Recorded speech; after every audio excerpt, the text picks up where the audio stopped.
Okay, let's move on straight away to telephones. In this first part of the lesson, we're going to look at telephone etiquette, the things that we should do, the things that we shouldn't do when we're using a business telephone.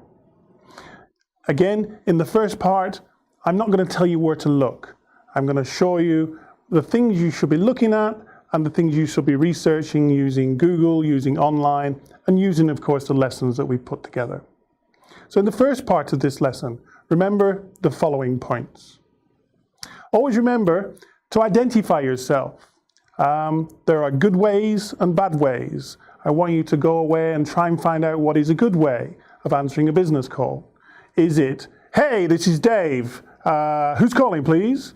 Or is it much better to say, hi, ABC Limited, Keith speaking, how can I help you?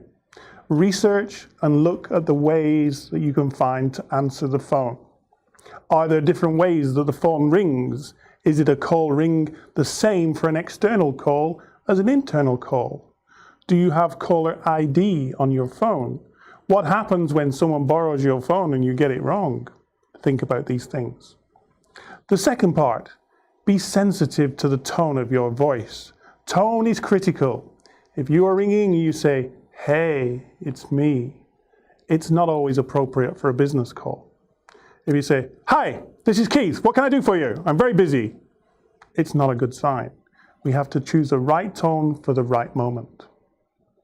Moving on to the third part, think before you call is an important thing to do. If we just make a phone call and we're not quite sure what we're going to say, it doesn't always come out right. And there's lots of, wait a minute, I've got the code here, yes, No. Get things laid out before you make a call. Rehearse what you want to say. It may be an answer phone when you call. Next, make sure there are no distractions to a call and no interruptions. If someone is going to talk to you and you're talking on the phone, be firm. Hold your hand up, stop. Don't let them speak, keep talking. Turn away to show that your interest is on the phone and not the person that's standing in front of you.